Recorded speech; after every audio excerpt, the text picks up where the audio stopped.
Hello বন্ধুরা, বৈঠকি ভোজনে আপনাদের সকলকে স্বাগত। আজ আমি স্ন্যাক্সের রেসিপি আপনাদের সাথে শেয়ার করব। সম্পূর্ণ ঘরে থাকা উপকরণ দিয়ে আজকে আমি রেসিপিটা করেছি।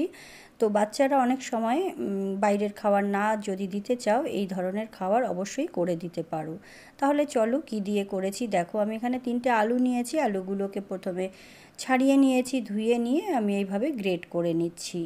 তো ভীষণই সহজ আর ঘরোয়া উপকরণ দিয়েই সব করা। তো গ্রেট করে নিলাম। এখানে দেখো 3টে আলু নিয়ে আমি গ্রেট করে নিয়েছি। খুব ভালো করে ধুতে হবে, যাতে এর মধ্যে আলুর একটা সাদা অংশ থাকে সেটা যেন না থাকে।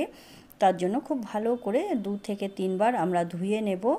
আর দেখব যে যাতে জলটাও না থাকে, যার জন্য খুব ভালো করে জলটাকে ঝাড়িয়ে নিতে হবে। তার জন্য এখানে দেখো একটা আমি নিয়ে নিয়েছি একটা টিস্যু পেপার, ওর মধ্যে আমি দিয়ে দিয়েছি, পেপার নয় ঠিক এটা একটা টিস্যু ক্লথ আর কি, ওর মধ্যে দিয়ে আমি জলটা এভাবে একটু সব বার করে নিচ্ছি, যাতে একটুও জল না থাকে। তাও থাকবে, যতটা সম্ভব হাত দিয়ে প্রেস করে এভাবে করে আমি বার করে নিচ্ছি। নিয়ে আমি ঢেলে নিয়েছি একটা থালার মধ্যে।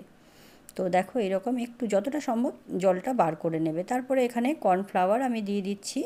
আমি 2 চামচ এখন কর্নফ্লাওয়ার দিয়েছি। তারপর দিয়ে দিলাম হলুদ গুঁড়ো সামান্য, তার সাথে দিয়ে দিচ্ছি আমি শুকনো লঙ্কার সামান্য গুঁড়ো দিয়ে দিয়েছি। আপনারা ঝাল বেশি খেতে চাইলে এখানে কাঁচা লঙ্কাও ব্যবহার করতে পারেন। দিয়ে দিলাম পরিমাণ মতো নুন, এর মধ্যে অ্যাড করে দিয়েছি।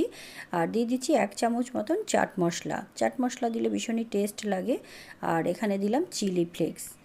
তো চিলি ফ্লেক্স না থাকলে অবশ্যই কাঁচা লঙ্কা ব্যবহার করতে পারো। আরও 1 চামচ আমি এখানে কর্নফ্লাওয়ার দিয়ে দিচ্ছি, যাতে বাইন্ডিংটা খুব ভালো হয়। আমি কিন্তু এখানে কোনো রকম জল ব্যবহার করব না, কারণ আলুর মধ্যে যতই জল আমরা ছেঁকে নিই না কেন, আলুর মধ্যে কিন্তু জলটা থেকেই যায়।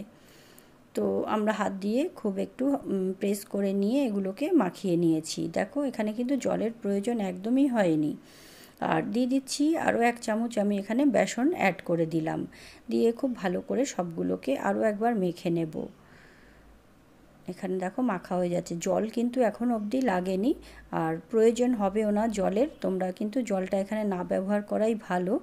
তো এইভাবে দেখো বাইন্ডিংটা হয়ে যাচ্ছে, মানে এখানে হয়ে গেছে মাখাটা। এদিকে কড়াই গরম হয়ে গেছে, এর মধ্যে আমি তেল দিয়ে দিচ্ছি। আমি সাদা তেলে ভাজবো বলে আমি এখানে তেলটা গরম হয়ে এলেই আমরা এর মধ্যে আস্তে আস্তে সবগুলোকে ছেড়ে দেব। দেখো আমি ছোট ছোট করে বল করে নিয়েছি, এইভাবে তোমরাও করে নেবে।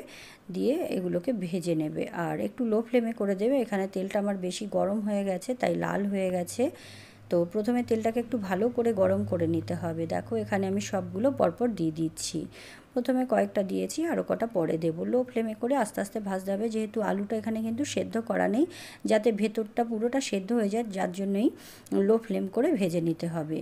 একটু সময় নিয়ে ভাজতে হবে। যেগুলো লাল হয়ে গেছে আমি সেগুলোকে তুলে নিলাম, কারণ আরও বেশি লাল হয়ে যাবে। তো এরকম করে সবগুলোকে ভেজে নেব, একটু সময় নিয়ে ভাজতে হবে। আস্তে আস্তে ভাজা হয়ে গেলে এগুলোকে আমি তেল থেকে বার করে নেব। আমি এখানে আরও 1 খোলা দিয়ে দেব। আমার এখানে একবার ভাজা হয়ে গেছে, আমি এখানে আরও কয়েকটা দিয়ে তারপরে এদিকে আমি কিছু মশলা রেডি করছি। দেখো এখানে আমি রসুন কুচিয়ে নিয়েছি, এখানে রেখে দিয়েছি একটা কারি পাতা আর একটা শুকনো লঙ্কা। আর এদিকে নিয়েছি একটু টক দই, 3 চামচ মতন ছোটো চামচের টক দই নিয়েছি। দিয়ে দিলাম বিট নুন আর সামান্য গোলমরিচের গুঁড়ো। আর এগুলোকে খুব ভালো করে মিশিয়ে নেব। তো এখানে দেখো সব মেশানো হয়ে গেছে।